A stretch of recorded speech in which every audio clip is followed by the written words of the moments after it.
পিতা পুত্র পবিত্র আত্মার নামে আমেন। মানুষ ঈশ্বরের প্রতি অবিশ্বস্ত হলেও ঈশ্বর তার জনগণকে ত্যাগ করেন না। তিনি তাদের আবার একত্র করবেন, আনন্দেও ফিরিয়ে দেবেন এবং নিজের কাছে ফিরিয়ে আনবেন।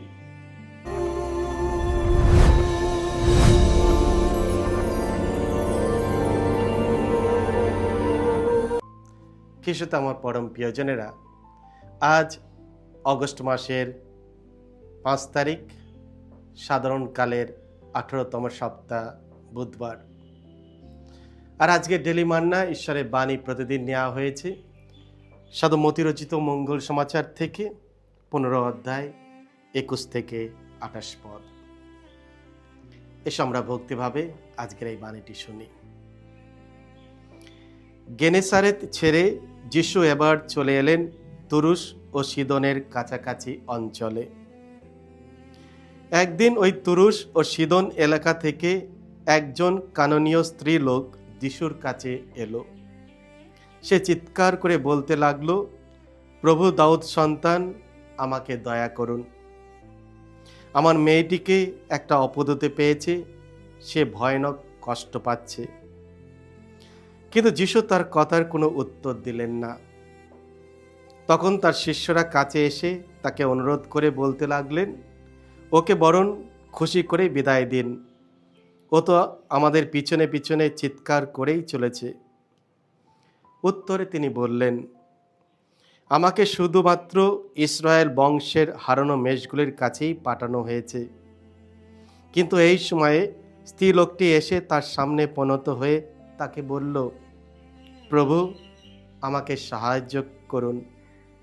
তিনি উত্তর দিলেন, সন্তানের খাবার নিয়ে তা কুকুরের সামনে ফেলে দেওয়া তো উচিত নয়।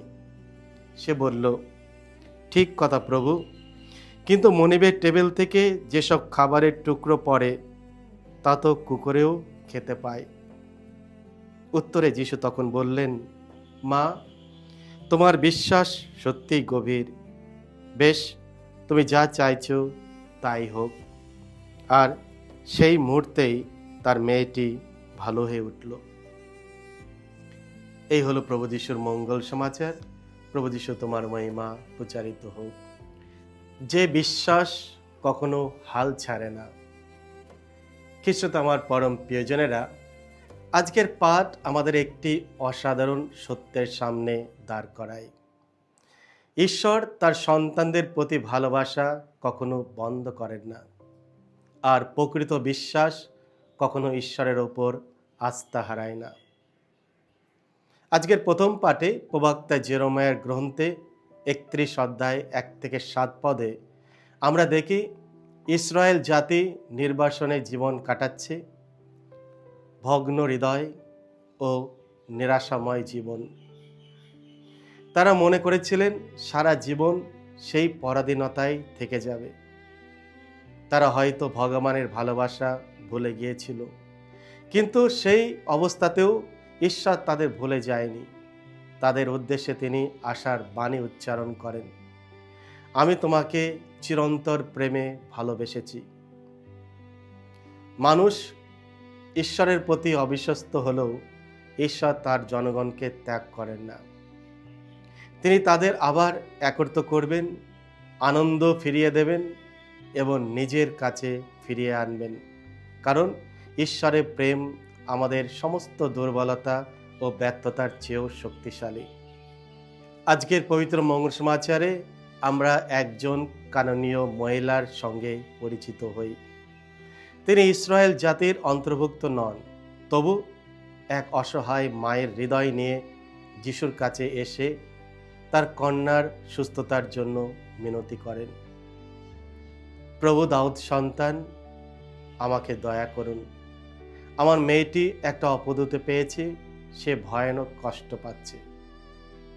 প্রথমে যিশু নীরব থাকেন, পরে তার শিষ্যরা যখন অনুরোধ করেন তার জন্য কিছু করার, কিন্তু যিশুর উত্তর কঠিন বলে মনে হয়। প্রথমে তিনি বললেন যে তাকে ইসরায়েল বংশের হারানো মেষগুলির কাছে পাঠানো হয়েছে, এবং দ্বিতীয়ত সন্তানের খাবার নিয়ে কুকুরের সামনে ফেলে দেওয়া উচিত হবে না। অনেকেই হয়তো এই অবস্থায় ফিরে যেতেন, নিজেকে অপমান বলে মনে করতেন, কিন্তু এই মহিলা ফিরে যায়নি, তিনি হাল ছাড়েননি।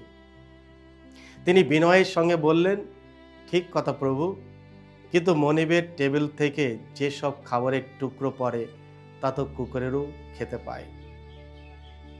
কি অসাধারণ বিশ্বাস! তিনি বিশ্বাস করেছিলেন যিশুর করুণার একটি ক্ষুদ্র কণায় তার জীবনকে বদলে দিতে পারে।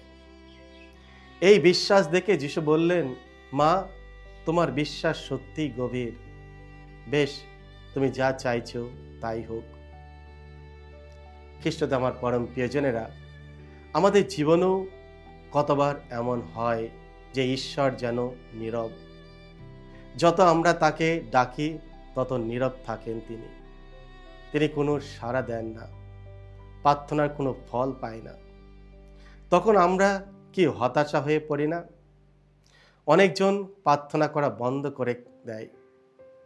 আজকের মঙ্গল সমাচারে আমাদের শেখায়, ঈশ্বরের নীরবতা মানেই ঈশ্বরের অনুপস্থিতি নয়।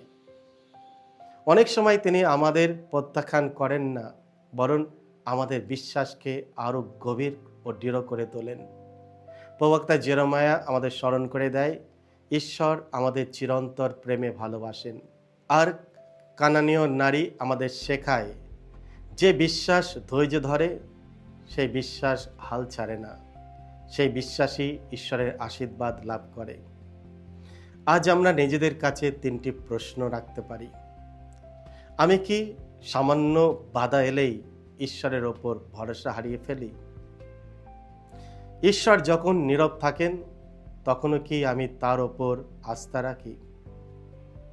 আমার বিশ্বাস কি কানানীয় মহিলার মতো দৃঢ়, বিনয়ী ও অবিচল? খ্রিস্টে আমার পরম প্রিয়জনেরা, আসুন আমরা সেই মহিলার মতো অবিচল বিশ্বাস এবং প্রবক্তা জেরেমিয়ার ঘোষিত আশার ওপর দৃঢ় ভরসা নিয়ে চলি। তাহলে আমরাও অনুভব করব, যারা ঈশ্বরের ওপর আস্থা রাখে ঈশ্বর কখনো তাদের পরিত্যাগ করেন না। আমেন। সকলকে জয় যিশু। ঈশ্বর আপনাদের সকলকে আশীর্বাদ করুন।